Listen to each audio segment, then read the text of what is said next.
Woo! It's time for y'all to take a trip with me down memory lane.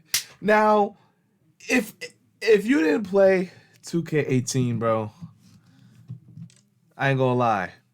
You're probably having a good time in life, you know what I'm saying? Your life is probably going good, you know. It's probably all good for you. But the people who have played 2K18 is still recovering from excruciating stress. You know, we still can't sleep at night. We sometimes have nightmares, flashbacks, you know, about the worst time to be a 2K content creator or a 2K casual player at that. Let's just say that. It was just probably like, it was probably the worst time for 2K. And Fortnite was out and fresh at this time. So, yeah, everybody was on the Fortnite. So, you know, I just want to take a trip down memory lane. Now, this video might reopen some unhealed wounds, but that's a risk I'm just willing to take for the sake of the content, bro. So anyway, let's just hop into it. And this time I'm making sure this shit not too loud. All right, let me unmute it. People hate the NBA 2K series. Just the other day, hashtag #MakeTwoKFunAgain was trending #1 on Twitter. 2K has built up this reputation of being money hungry and greedy, featuring predatory microtransactions, of trending #1 on Twitter. 2K. Hold on. 2K20 is the worst video game release I ever experienced. Not even worst 2K experience, worst video game experience. The video game release. Was 2K20 that bad? I got it. Yo. Why 2K20 is absolutely insulting. 2K20 is so bad that Kevin Durant has something to say about the game. Oh my God. Yo. Okay, I seen this video. This was, I ain't gonna lie. 2K21 release was trash. And the next gen version was trash just because, like, it was so many bugs on release, bro. And the fact that the city was so big, nobody was getting games. It was just dry. It was dry. Oh, man. Okay, let's keep going. 2K has built up this reputation of being money hungry and greedy, featuring predatory microtransactions, of being money hungry. Why 2K becomes trash every year. And greedy. Damn. Featuring predatory microtransactions and pay-to-win online gameplay, and rightfully so. This reputation stems from 2K online gameplay, and rightfully so. Why 2K17 is the worst 2K of all time? Nah, you can't do that. Nah, that's crazy. This reputation stems from 2K18, one of the worst sports video games ever made. And while 2K18 had plenty of depth and things to do in the game, the awful gameplay and hyper monetization of my career. Microtransactions, that was the year that everything just started to go hablooey with the game, bro. The introduction of the neighborhood, you know, they had the Foot Locker shits, everything was expensive. You even had to pay for the haircuts every single time you went in there, bro. Even if you owned a haircut, you just had to rebuy it. It didn't make any sense at all. You know what I'm saying? You had to pay for literally everything in the game. Led to such a disappointing title that despite fixing most of these issues, led to such a 85 Metascore. That's just damn. Ooh, that's bad. Disappointing title that despite fixing most of these issues in newer titles, 2K's reputation is still dragged down by this game.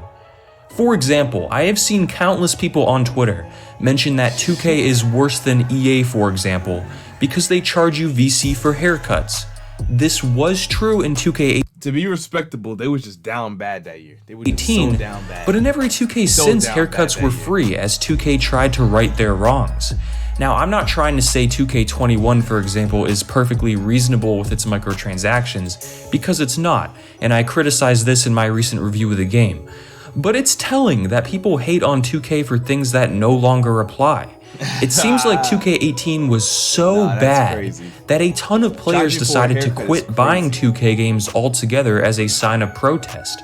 Yet we'll continue arguing that newer 2K games are bad based on flaws that only applied to 2K18. 2K18 was the catalyst that really started the trend of bashing sports games. The problem with 2K18 was that 2K tried to push the envelope as far And this my player builder system, it was trash because this and also 2K19 was probably the worst builder I seen because like the system building the player wasn't a problem. It was the fact that you could not upgrade it what you wanted. So let's say a build it got like a let's say a build got like a 85 three-pointer, right? It wouldn't get an 85. They wouldn't actually get like an 85 three-pointer until you was like overall 97. And to get to 97, you have to do some extreme grinding with every single my player. So it's like if you wanted to like invest in a my player, you know, saying he wasn't gonna be good on at 85 overall, but like at 96, he was just gonna be unstoppable. You know what I'm saying? Like the odds of you getting to 96 on that player was slim to none. Because you couldn't upgrade it what you want. They probably give you an upgrade on passing and post offense before they give you an upgrade on ball handling and 3-point shooting. You know what I'm saying? So it wasn't that. You couldn't choose what you wanted to upgrade. You had to just keep grinding and hope you got a 3-point upgrade. It was bad. It was honestly bad. As possible in terms of maximizing revenue. They wanted to see just how much money they could get out of their player base without completely losing them. Obviously, 2K went too far, and with gameplay that was crazy. Why losing them. Why y'all obviously, like that? Nah, y'all crazy. Actually, 2K went too far, and with gameplay that was nearly unplayable, they lost the loyalty of a large percentage of their player base. Thank you to the loyalty of a large percentage of their player base. Yo. Hey, thank you to Audible for sponsoring. Them bum ass niggas, he's a scrub, bro. Sponsoring this video. As you guys know, Audible is skipping this to play them which is great of sports. The neighborhood was added for the first time, which was a much larger park with more things to do. But the neighborhood was seemingly created with the idea of oh my god, I forgot larger that park too. with more things to do. But the bro, every time you got a haircut, it took you out of the barbershop. You couldn't even like preview how the haircut looks on your player. You had to buy it, get the color you wanted, and then he'll get you an animation.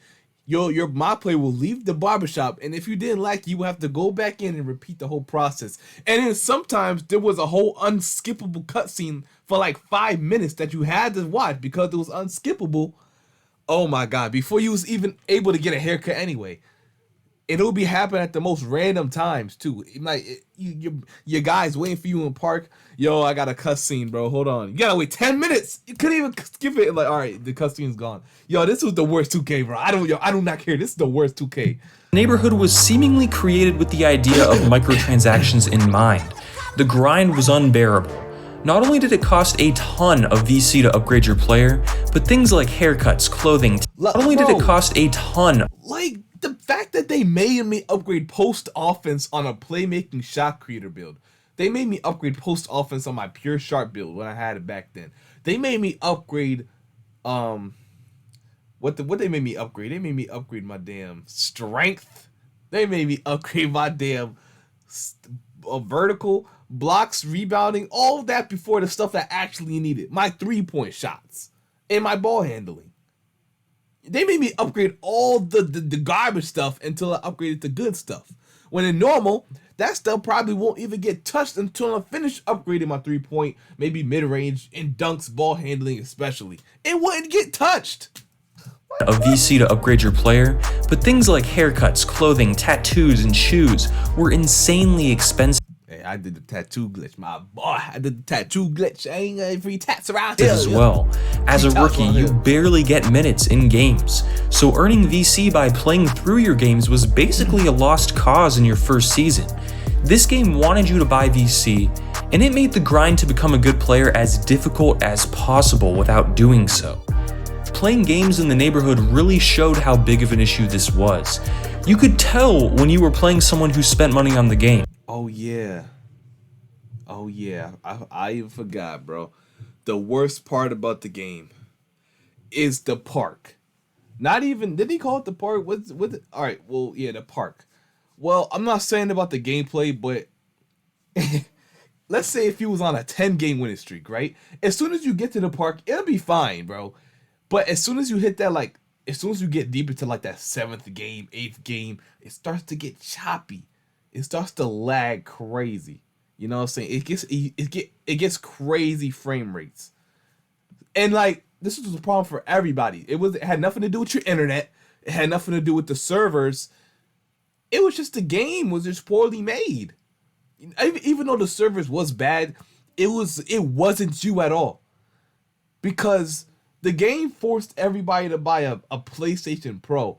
People with PlayStation Pros did not have the problem. When I got a Pro, and I didn't buy a Pro just because of this bum ass game. I got a Pro because of my graduation gift. Because 2K, I graduated in 2K. I graduated high school in 2K18. I said 2K 2018, and my aunt bought me a PlayStation Pro for a present. So that's cool, you know, saying kill two birds with one stone. So I'm like, all right, fine. I'm hopping on. It's not lagging. And that frame was like, all this time, it was the game. It was the bum ass game. And then everybody with the regular PS4 had to keep dealing with that. So it was, no, this game was probably one of the worst games of all time. Because they'd be a 99 overall player, but play like trash. If you didn't spend money, however, no matter how smart you'd play, you really stood no chance. Your options were to either drop $150 on VC or grind for hundreds of hours, just to be competitive online and maybe have a tattoo or an arm sleeve. When joining the neighborhood, you were a 60 overall generic player just like today. No one is going to want to play with you because you are a complete liability with your lack of skills. You won't get dunk animations, you'll be too slow to blow by anyone, and you'll need to greenlight nearly every jump shot just to make one. Because in the neighborhood, there is no 1v1 game mode. You have to team up with people, and unless you were squatting up with friends, if you tried joining a game as a 60 overall, people would just walk away and refuse to play with you.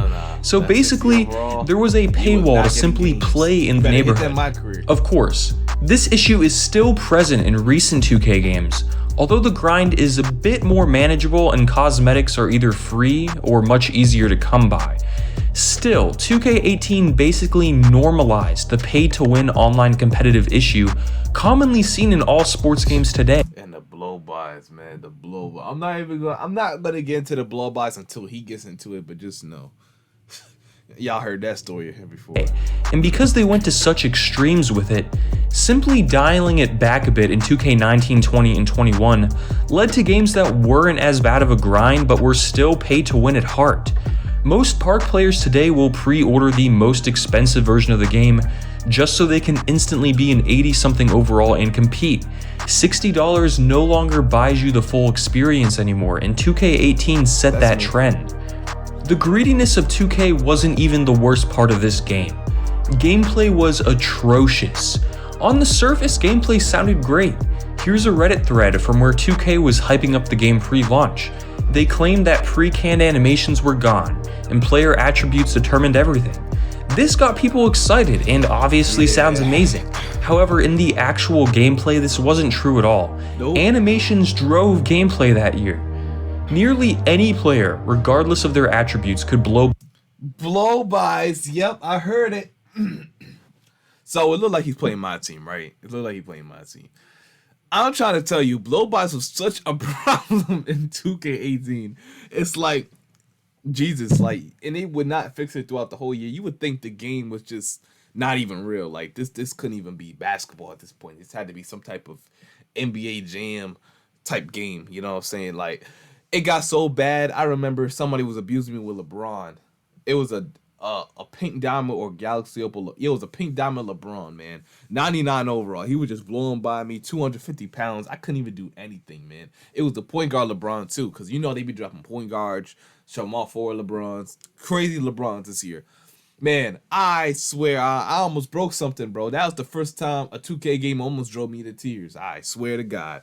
That was the worst experience of my life. Like, this game literally made my blood pressure go up. Sky had to go to the hospital. It was bad. By any defender. As long as you started sprinting past a defender, there was a very high chance And that was the moment I said, yo, you know what? I can't stress it no more. If I want to live past 35, I can't stress this fucking game. I can't do it. I can't do it. Cause I want to keep my hair. You know what I'm saying? I want to keep my hairline on top of my head. I couldn't do it no more, bro. I just stopped giving fucks to give. The blow-by animation would trigger, and then it's an easy trip to the basket with nothing the defender could do. Bro, then that was the whole animation. You couldn't do nothing about that. You had to stay off of his hip.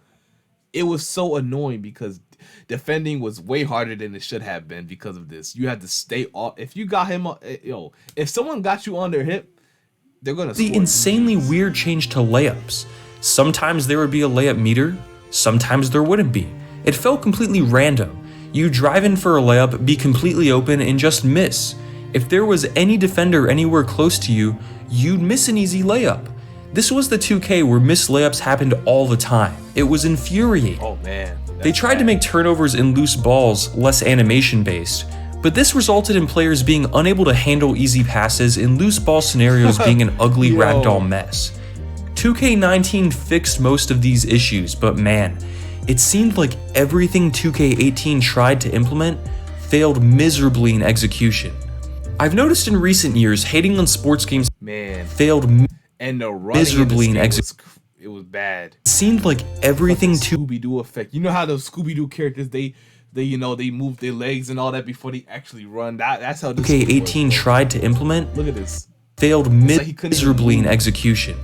I've noticed in recent years hating on sports games has become more and more popular.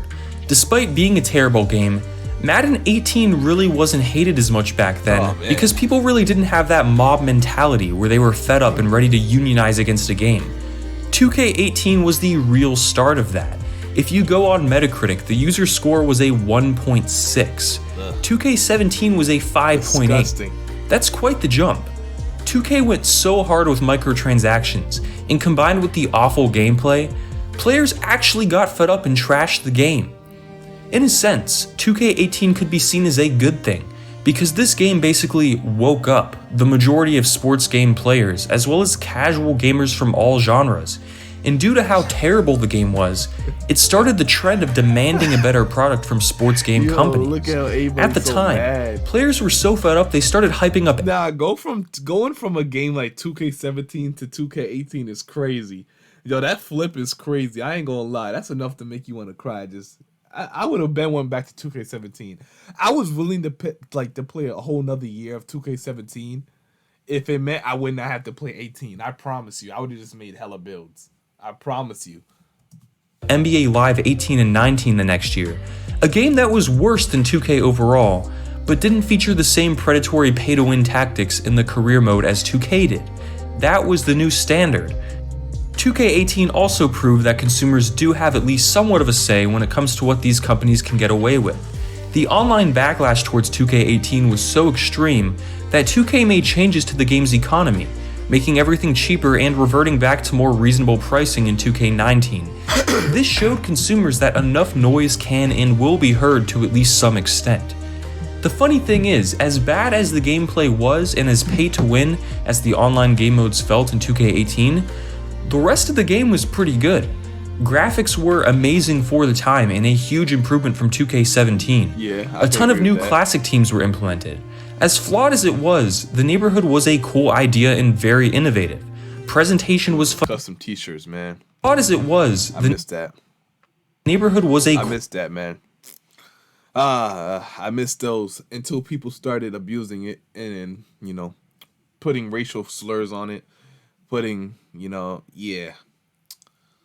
They used to definitely put some crazy pictures on it. It was bad. Cool idea and very innovative. Presentation was phenomenal, and game modes like My League and My GM were as deep as always. The thing is, when 2K18 servers finally shut down, there really wasn't anyone still playing the game. With a sports game, the most important thing in my opinion is gameplay, and if a game has bad gameplay, people are going to stop playing it. 2K18 had probably the worst gameplay ever in 2K's lifetime, and while it definitely wasn't all bad, the issues that plagued it made it incredibly frustrating and at times unplayable.